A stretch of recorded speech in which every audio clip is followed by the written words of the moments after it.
네, 24절부터 보겠습니다. 하나님 이르시되 땅은 생물을 그 종류대로 내되 가축과 기는 것과 땅의 짐승을 종류대로 내라 하시니 그대로 되니라.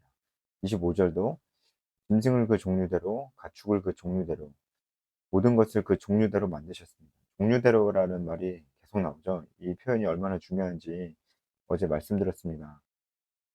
이것만 봐도 우리가 진화론이 얼마나 성경적이지 않은 생각인지 알 수가 있죠.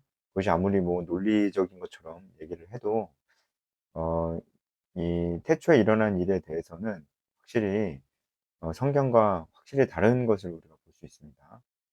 진화론은 처음의 모습은 종류대로가 아니었습니다. 진화론은 처음의 모습은 한 종류 단세포 생물에서 시작이 되었다는 것을 알 수 있죠. 그러면은 그것은 정말 성경과는 다른 내용이다. 그러니까 진화론은 '성경 안에 절대로 들어올 수 없는 생각이다.' 라는 것을 여기서도 또 알 수가 있었고, 아주 중요한 부분이기 때문에 어제 얘기했지만 오늘 또 말씀을 드립니다. 이렇게 종류대로 있는 것이 하나님 보시기에 좋았습니다. 음 그쵸. 이 종류대로라는 말이 나왔으니까 한 가지 더 좀 말씀을 좀 드리면은 어 이제 진화론이 그 굉장히 허구라는 것이 또 가장 쉽고도 결정적인 증거가 중간 단계 화석이 없다는 게 있는데요. 그거는 좀 상식적으로 알아두면은 좋습니다. 어 어떤 동물이든 이제 진화의 단계가 있잖아요. 뭐 어류에서 뭐 파충류가 됐다. 이렇게 진화가 됐다 했을 때 뭐 어제 어류였는데 오늘 파충류가 되는 건 아니잖아요. 아주 긴 시간 동안 이 변화가 진행되는 거잖아요.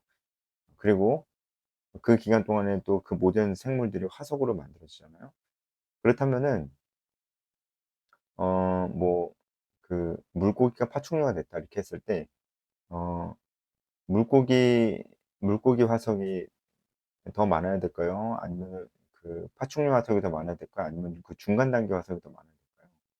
상식적으로 중간 단계 화석이 더 많아야 돼요. 더 좀 쉽게 말씀을 드리면 예를 들어서 이제 쥐가 박쥐로 진화됐다라고 했을 때 박쥐 화석이 더 많아야 되냐, 쥐 화석이 더 많아야 되냐, 그 중간 단계 화석이 더 많아야 되냐 했을 때 당연히 중간 단계 화석이 더 많아야 됩니다. 당연하죠. 이 중간 단계가 훨씬 더 기니까요. 그런데 어떤 생물도 이 중간 단계 화석이 확실하게 발견된 적이 없어요. 옛날에 대표적인 중간 단계 화석으로 시조새가 있었는데 시조새는 그냥 셉니다. 그 정말 완전히 완벽하게 중간 단계 화석이라고 얘기할 수 있을 만한 게 없고요. 그것이 그 생물이 중간 단계 화석이라고 주장은 하지만 원래 그냥 처음부터 그 생물이었는지 아니면 진짜 중간 단계인지 알 수가 없습니다. 진짜 중간 단계라는 것을 증명을 하려면은 그 더 세분화된 화석들이 훨씬 더 많이 발견돼야 된다는 것이죠. 그렇게 봤을 때 일단 화석 개체수 자체가 중간 단계라고 주장할 수 있는 것들이 너무 적습니다. 이것은 그냥 '중간 단계가 없다.'라고 보는 것이 너무나 상식적인 추론이라고 얘기할 수 있을 만큼 개체수 자체가 너무나 부족하고, 그나마 중간 단계라고 이렇게 그렇게 주장하고 있는 그런 화석들도 그것이 진짜 중간 단계인지 확실하게 알 수가 없습니다. 그래서 "처음부터 다 종류대로 지으셨다." 26절부터 하나님이 사람을 만드시는데 우리의 형상을 따라 우리의 모양대로 만드십니다. 그래서 이 창조 사역에 삼위일체 하나님이 모두 다 관여하고 계시다는 거, 우리라는 표현을 봐서도 알 수 있고, 형상과 모양을 따라 사람을 만드셨습니다. 이것은 이전에 어떤 동물이나 식물을 할 때는 볼 수 없던 그런 표현이죠. 그러니까 뭔가 인간이 특별하게 창조가 되었고, 그 특별한 점은 아마도 인간의 영혼이 하나님의 품성을 이어받아서 하나님처럼 인격체로 지음을 받았다. 그래서 하나님과 인격적인 교제를 할 수 있는 존재로, 유일한 존재로 이게 지음을 받았다라고 볼 수가 있습니다. 우리는 하나님의 형상을 닮았고 하나님의 모양대로 우리를 창조하셨다는 거죠. 하나님은 본체 어떤 형태가 없으니까, 하나님 영이시기 때문에 형체가 없으시거든요. 근데 그 하나님의 모양을 닮았다는 것은 하나님의 인격적인 부분을 우리가 닮았다는 것이고, 전인격적인 그런 존재로 우리를 만드셨다. 그래서 우리가 하나님과 인격적으로 교제하는 것이 정말 중요하고, 모든 창조물 중에 인간만이 하나님과 인격적인 교제가 가능하다. 이것을 여기서도 알 수 있습니다. 하나님이 자기 형상 곧 하나님의 형상대로 사람을 창조하실 때 남자와 여자를 창조하셨습니다. 남자와 여자는 단수를 쓰였어요. 이전에 어떤 동식물도 암수가 따로 창조되었다라는 말이 어디에도 없었는데, 사람만 남자와 여자가 창조되었다 이렇게 얘기를 하고 있고요. 그리고 남자와 여자 둘 다 단수를 쓰였습니다. 남자들 여자들을 창조하셨다고 아니고 남자와 여자를 창조하셨다 이렇게 예, 말씀하고 계십니다. 아담과 하와겠죠.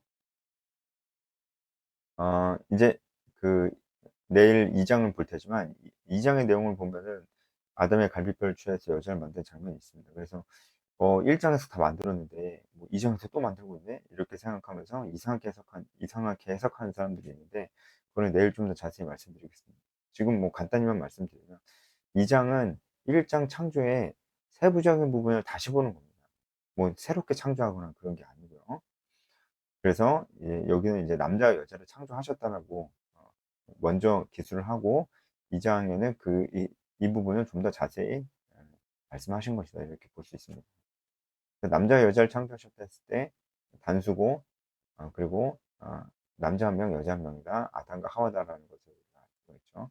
제가 예전에 유신 진화론을 믿는 친구한테 이런 얘기를 들은 적이 있어요. "야, 너 그러면은 어 이 사람이 하나님 형상대로 창조가 됐는데 이것도 진화론으로 얘기를 할 수가 있냐?" 그랬더니 그 친구가 이렇게 얘기를 하더라고요. "인간이 진화된 게 맞다." 그러니까 원숭이부터 이렇게 쭉 진화가 됐는데, 그 친구가 말하기는, 그 친구도 자기 머리에서 나온 것 같지는 않고 어떤 책을 본 것 같아요. 그러니깐 그 친구 얘기로는 원숭이가 진화되고 지금의 어떤 인간의 형태쯤, 그 어디쯤 됐을 때, 그 어디쯤 진화가 됐을 때 하나님께서 어 그에게 생기를 불어넣어 줘서 하나님의 형상이 되게끔 하셨다. 어 그때부터 그 친구는 이제 원숭이에서 인간 형태로 지나고 있는 어떤 동물 중에 하나가 아니고 인간이 되었다라고 예 하더라고요. 그래서 이제 그걸 들었을 때도 저는 너무 황당했는데, 그런 생각도 정말 성경적이지 않은 생각이죠. 성경을 우리가 진짜 진리로 믿고 여기 안에서 우리가 어떤 사고하기 시작한다면, 여기 안에서 우리가 생각을 하려고 노력을 한다면 그런 생각은 절대 나올 수가 없거든요. 그런 생각은 어떤 근거도 없고 그냥 정말 인간의 상상력 그 이상도 이하도 아닙니다. 근데 그 생각도 이제 틀렸다는 것을 우리가 성경 보면서 알 수가 있는데, 어느 순간 인간의 형태 비슷하게 진화하는 원숭이에게 하나님이 생기를 불어넣으면서 남자 여자를 창조했다. 그러면은 그 형태의 그 동물들은 다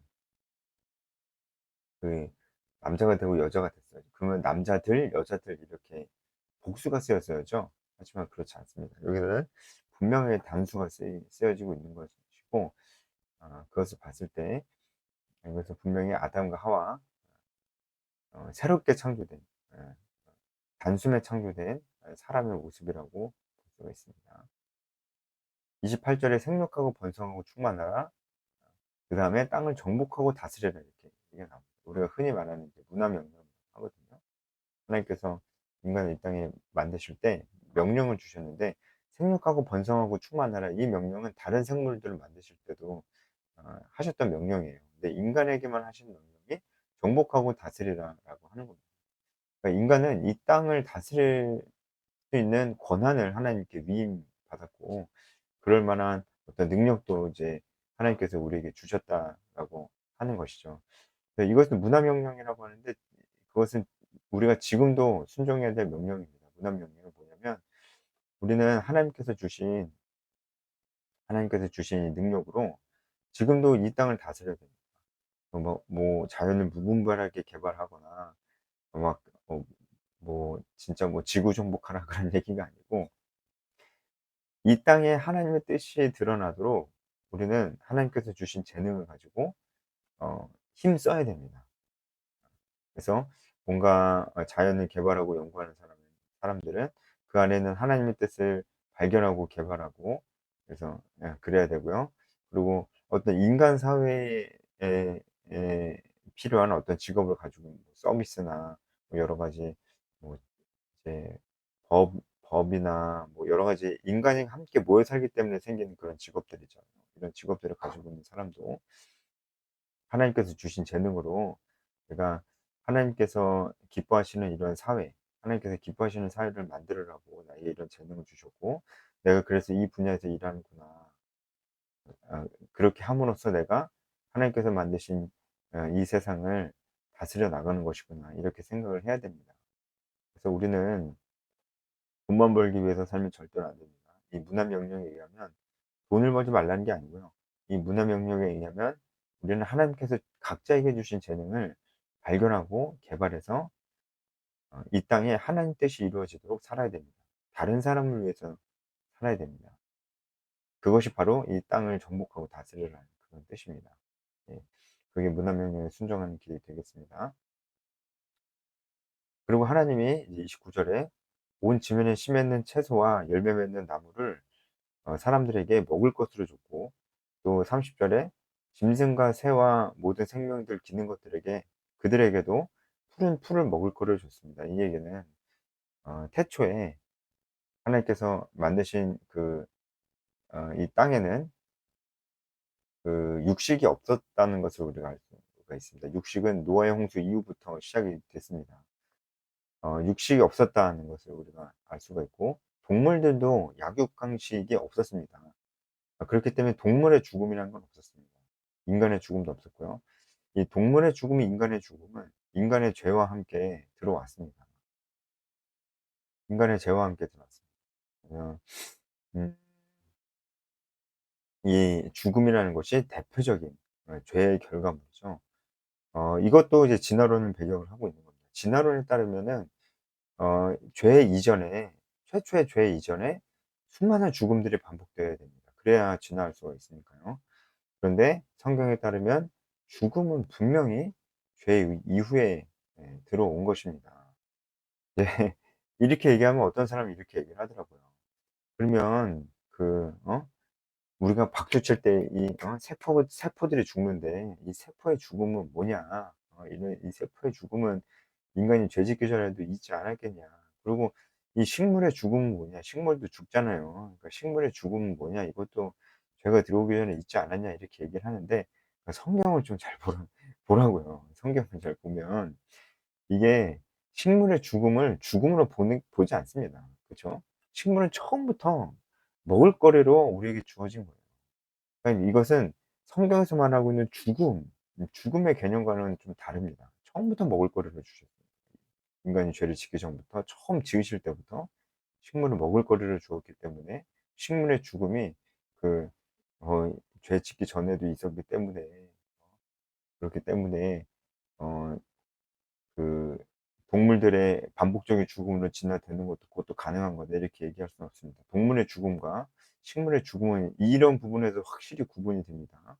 식물의 죽음은 하나님께서 처음 천지를 만드실 때부터 허용된 것이었고, 동물은 그렇지 않았습니다. 사람도 그렇지 않았습니다. 그래서 그것은 동시 동물과 이제 사람의 죽음은 죄와 함께 들어온 것입니다. 죄 이전에는 사람과 동물들의 죽음은 없었습니다. 식물들은 먹을 거리를 주어졌기 때문에 그것이 허용이 됐었고요. 근데 진화론이 성립이 되려면 동물의 죽음도 있어야 돼요. 그것이 반복이 돼야 돼요. 수많은 죽음이 있어야 됩니다. 이런 것들이 진화론이 정말 성경과는 함께할 수 없는, 양립할 수 없는 그런 이론이라는 것을 알려주고, 진화론은 과학도 아니기 때문에 사실 그냥 어떤 사람의 한 이제 상상력에, 지금 주류 과학들이 그 상상력에 다 뿌리를 내리고 그 어떤 이론들을 논리적으로 펼쳐가고 있는 것이 참 안타깝습니다. 태초의 일들은 과학적으로 증명해낼 수 있는 일이 아닙니다. 하지만 지금의 과학들이 이 증명해낼 수 없는 이 태초에 일어난 일들을 그냥 가설 중에 하나로 이렇게 그렇게 여기고 그 위에다가 과학이라는 탑을 쌓은 거예요. 그러니까 그 위에 쌓은 과학이라는 탑은 논리적일 수 있습니다. 하지만 시작은 다 틀렸다는 것이죠. 어 그 위에 쌓은 탑은 논리적일 수 있지만 그 밑에 있는 지지대는 어 전혀 논리적인 것이 아닙니다. 그래서 우리가 과학도 모든 것을 얘기해 주지 않는다는 것도 알 수가 있습니다. 여기까지 하겠습니다.